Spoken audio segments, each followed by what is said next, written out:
Agora, começando por essa última notícia, Dora, tinha a expectativa em Brasília de que essa demissão funcionasse como uma espécie de aceno do Executivo ao Judiciário, uma tentativa de pacificação depois das turbulências criadas por Abraham Weintraub, chamando ministros de vagabundo, falando em prisão de ministro do Supremo. É possível realmente que a demissão de Abraham Weintraub consiga restabelecer algumas pontes com o Judiciário, Dora? Não, ainda que ela não tivesse ficado como um assunto absolutamente secundário, né, em função do acontecimento muito mais importante de hoje, é claro que não seria suficiente. Mas nesse vídeo, sabe o que eu notei? Quer dizer, mais uma vez o vídeo que os dois gravaram para dar aquele sentido assim de que, olha, tá tudo bem, tá demitido, mas gente, meus apoiadores, não fiquem preocupados que eu continuo prestigiando Weintraub. Os dois se abraçando sem máscara, uma maravilha, né? Quer dizer, continua a mesma coisa, mas assim, se abraçando bem de pertinho, sem máscara, sem a menor preocupação com a pandemia. Teve até uma expressão que o ministro falou ali, que era o abracinho, né? Que ele estava pedindo no presidente. Posso dar um abracinho. Abracinho, né? Agora, Dora, tem uma estratégia que a gente está notando desde o momento da prisão de Queiroz, que é uma tentativa de preservação do presidente da República, ou uma tentativa de descolamento.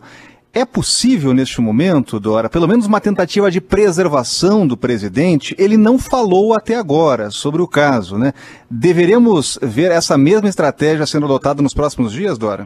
Olha, não sei até que momento, vai ter um momento em que o Palácio do Planalto, seja por meio do presidente, seja por algum outro canal, vai ter que se pronunciar, mas esse silêncio dá a medida de como o presidente considera o assunto nada trivial, não é? Porque ele, quando está acuado, quando se vê numa situação que ele não pode ir para a ofensiva, ele cala, mas eu acho que não vai calar durante muito tempo. Acho que claro que vai ser essa tentativa de descolamento, de distanciamento, provavelmente deixando isso para ser assumido exclusivamente pelo advogado, mas é muito difícil, né? Porque o Queiroz foi encontrado na casa do advogado, então aí fica muito difícil. Agora, do ponto de vista político, o efeito disso, acho uma coisa, eu só não vou assim dizer devastador, porque esse termo já dá um pouco desgastado. Tantos são os episódios que a gente considera devastadores. Mas olha, vem numa quadra, numa semana, em dias infernais para o presidente da República, né? Você teve aí devolução daquela medida provisória, que é um gesto, conforme nós já comentamos, muito raro, devolução daquela que dava direito ao ministro, já ex-ministro agora, de nomear reitores de universidades federais. Teve a manutenção do Weintraub no inquérito das fake news, teve a prisão da tal da Sara Giromini, teve a ação de busca e apreensão em endereços de apoiadores do presidente Jair Bolsonaro. Enfim, essa história do Queiroz, ela vem num momento especialmente desfavorável para o presidente, com um ingrediente que agrava ainda a situação dele. Tantos os conflitos que ele acumulou nesse período de governo e principalmente agora, nesses meses que a gente está enfrentando a crise sanitária, que ele não tem ninguém que disposto a ajudá-lo, ninguém para defendê-lo. Tantas foram as confusões que ele arrumou, e isso agrava bem a situação do presidente.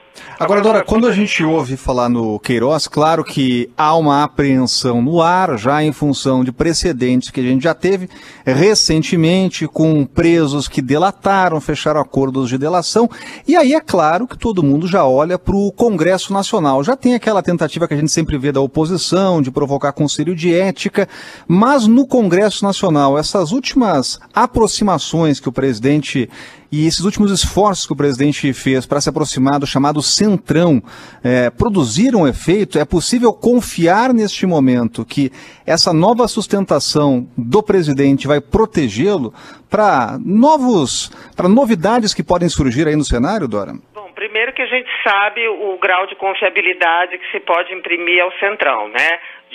outros ex-presidentes já podem contar uma história sobre isso. Portanto, eu acho que isso não é suficiente. Agora, a questão, o foco, ou como se diz da maneira mais popular, a bola não está com o Congresso.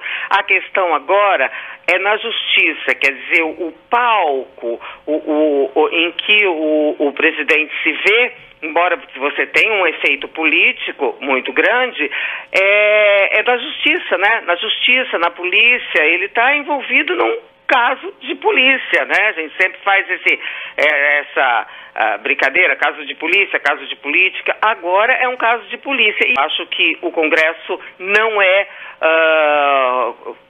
vou usar uma expressão chavão, tá? O teatro de operações desse episódio agora. Agora, Dora, a gente sabe que em meio aí a novidades no âmbito policial, também turbulências na política, quem não está nem aí é o vírus, né? Infelizmente continua avançando, os números preocupam e também problemas econômicos. Como neste momento, Dora, conseguir concentrar esforços para focar principalmente nesses esforços executivo, legislativo, no que mais interessa? Pegamos esse gancho do Ministério da Educação. É possível imaginar agora que um novo ministro possa deixar de lado justamente essa chamada guerra cultural ou guerra ideológica e possa se concentrar, por exemplo, numa coordenação nacional, pensando já na volta às aulas, ano letivo, faculdades, coordenação com os entes federativos, com os governadores e prefeitos, pensando na educação básica. É possível imaginar nisso nesse momento? Bom, primeiro a gente tem que ver quem vai ser o indicado, né? Todos dizem que nessa área da educação o presidente privilegia a tal da guerra cultural.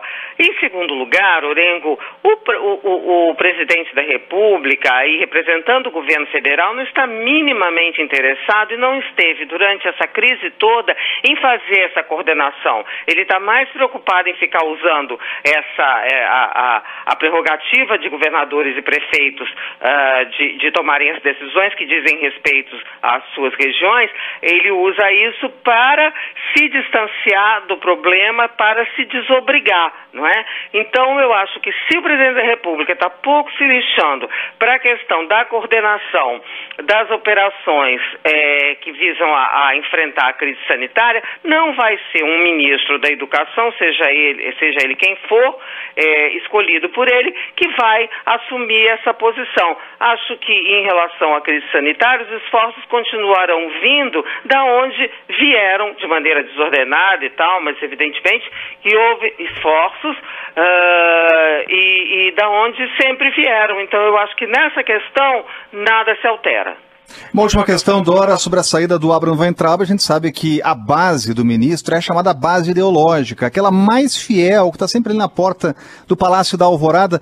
Como fica essa base agora, Dora? A gente já nota que há reações críticas até que vêm de apoiadores do presidente em função da saída de Weintraub. Essa base pode ficar um pouco órfã depois da saída do ministro? Olha, eu acho que ela pode, mas ela não se descola, porque uma gente que apoia um ministro que fez o que fez o tempo todo, como esse que acaba de sair, é porque é uma gente que dá apoio incondicional. Pode estar reclamar, preferia que não saísse e tal, mas eu acho que isso não tem o condão, sabe, de abalar o apoio ao presidente. Fica ali aquela coisa, uma reclamação aqui, mas quem apoia um ministro que fez o que fez, que dançou cantando na chuva, que não fala português, que não escreve português, que não quer saber da educação, que só sabia agredir, quem apoia essa maneira de ser, não vai deixar de apoiar o presidente da República por causa disso. E importante a gente ver se o presidente vai optar por alguém que faça essa mesma representação com um pouquinho mais de educação, mas ele pode querer atender a esse aspecto fazendo uma nomeação do mesmo estilo. Só vai comprar mais confusão do que já comprou até agora.